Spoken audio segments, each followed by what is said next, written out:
سعادت حسن منٹو کی افسانہ نگاری۔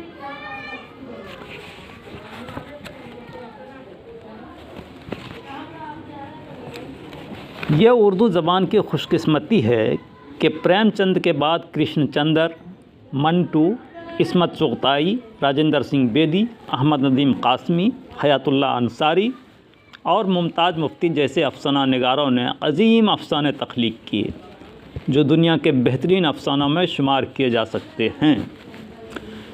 پریم چند کے بعد کے افسانہ نگاروں کی نسل میں سعادت حسن منٹو کا نام کئی اعتبار سے امتیازی حیثیت رکھتا ہے۔ منٹو اردو کا سب سے بدنام افسانہ نگار ہے۔ منٹو نے ایسے موضوعات پر قلم اٹھایا جہاں پہنچنے کے لیے فرشتوں کے بھی پر جلتے ہیں، جن کو بہت سے لوگ ممنوعات میں شمار کرتے ہیں۔ منٹو بڑا بے باک افسانہ نگار ہے۔ وہ بد نصیب بھی تھا کہ بیشتر لوگوں نے اسے سمجھا نہ اس کے افسانوں کو۔ شخصیت کی بے باکی اور مزاج کی ضد نے منٹو کے افسانوں میں تلخی اور تیکھا پن پیدا کر دیا ہے اور یہی ان کا فن بن گیا ہے۔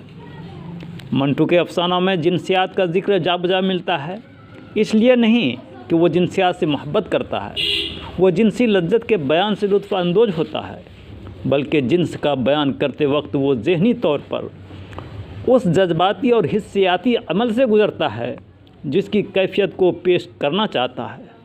منٹو جس ماحول کو اپنی کہانیوں میں پیش کرتا ہے وہ ماحول ہی ایسا ہے۔ طوائف کی شخصیت سے جنسیات کو یوں بھی علیحدہ کرنا مشکل ہے، اس لیے کہ یہ اس کے کاروبار کا ضروری حصہ ہے۔ مونڈسلے نے بڑی صحیح بات کہی ہے کہ اگر انسان کی جنسی خواہش اور ہر اس چیز کو جو ذہنی طور پر اس سے وابستہ ہے یا اس سے جنم لیتی ہے ختم کر دیا جائے تو زندگی سے شاعری اور شاید تمام اخلاقی جذبے کا نام و نشان مٹ جائے گا۔ یہ ہماری زندگی میں حسن پیدا کرتا ہے۔ اس حقیقت کا انکار خود فریبی ہے۔ منٹو کے افسانے پڑھ کر یہ احساس ہوتا ہے کہ یہ حقائق پر مبنی ہیں۔ ایسا معلوم ہوتا ہے کہ منٹو نے جو کچھ دیکھا ہے اسے من و عن پیش کر دیا، اس میں کسی قسم کی رنگ آمیزی نہیں کی۔ وہ اپنے تصورات کو ان میں شامل نہیں کرتا، کیونکہ منٹو نے جس زندگی کو اپنے افسانوں میں پیش کیا اس میں کسی قسم کی ملاوٹ کی ضرورت نہیں تھی۔ ممتاز حسین نے لکھا ہے، منٹو کسی خاص نظام کا نام نہیں لیتا، لیکن کیا کہانی کا پس منظر کسی خاص پس منظر کی طرف اشارہ نہیں کرتا؟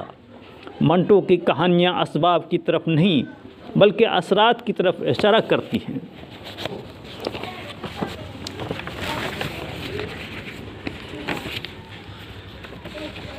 جب لاہور کی عدالت میں ٹھنڈا گوشت پر مقدمہ چلایا گیا تو منٹو نے عدالت کے سامنے بیان دیتے ہوئے کہا تھا، سوال ہے جو چیز جیسی ہے اسے من و عن کیوں نہ پیش کیا جائے؟ ٹاٹ کو اطلس کیوں بنایا جائے؟ غلاظت کے ڈھیر کو عود و عنبر کے انبار میں کیوں تبدیل کیا جائے؟ حقیقت سے انحراف کیا ہمیں بہتر انسان بننے میں ممید و معاون ہو سکتا ہے؟ عصمت نے منٹو کے بارے میں ایک موقع پر لکھا ہے، وہ دنیا کی ٹھکرائی گھورے پر پھینکی ہوئی غلاظت میں سے موتی چن کر نکالتا ہے۔ گھورا کریدنے کا اسے شوق ہے کیونکہ اسے دنیا کے سنوارنے والوں پر بھروسہ نہیں۔ یہ منٹو کی انسان دوستی کا مظہر ہے۔ منٹو کے بیشتر افسانے اس کی غمازی کرتے ہیں۔ اس عمل میں اگر اس کو اپنی قربانی کرنی پڑے تو وہ اس سے بھی گریز نہیں کرتا۔ جب زینت کی شادی کی رات کو منٹو کی نظر اس کی مسہری پر پڑتی ہے جس پر پھول ہی پھول تھے تو اسے بے اختیار ہنسی آ گئی، کیونکہ زینت نہ صرف بابو گوپی ناتھ کی داشتہ تھی، سینڈو اور سردار اس سے پیشہ کرا چکے تھے۔ وہ نگینہ ہوٹل کے مالک محمد یاسین کے ساتھ سو چکی تھی۔ منٹو حقیقتوں کا عکاس ہے۔ وہ اپنے افسانوں میں حقیقتوں کا رنگ بھرنے کے لیے کوئی کسر نہیں اٹھا رکھتا۔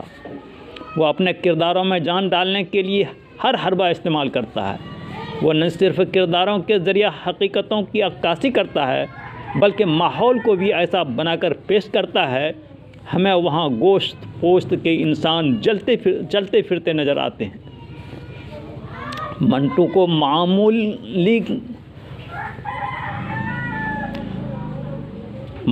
معمولی کو غیر معمولی بنا کر پیش کرنا آتا ہے۔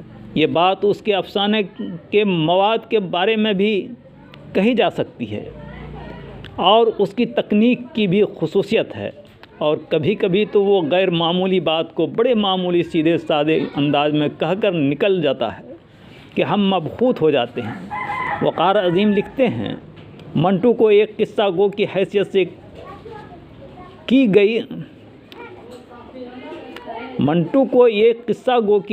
سے کئی گر کی باتیں معلوم تھی، اور قصہ گوئی کے ساتھ اس کے فطری میلان اور فن کے ساتھ بے پایاں لگاؤ نے اس میں ان گر کی باتوں سے پوری طرح فائدہ اٹھانے کی عادت پیدا کر دی تھی۔ منٹو کو علم تھا کہ زندگی میں ہر قدم پر ایک کہانی ہے، ہر انسان اور ہر واقعہ خواہ وہ کتنا ہی کم حیثیت اور کیسا معمولی کیوں نہ ہو، کہانی کا بڑا اور دلچسپ موضوع ہے۔ منٹو کی معمولی کہانیاں بھی فنی اعتبار سے کسی ہوئی ہوتی ہیں، ان میں کہیں ڈھیلا ڈھالا پن نہیں ہوتا، وہ قاری کی دلچسپی کو برقرار رکھتا ہے اور یہ بات اچھی طرح جانتا ہے کہ کون سی بات کہاں کہنا چاہیے۔ وہ اپنے کرداروں کو خوب اچھی طرح پہلے سے سمجھ لیتا ہے، اسی لیے اسے کہانی کے اندر ان کے ساتھ رسا کشی نہیں کرنا پڑتا ہے۔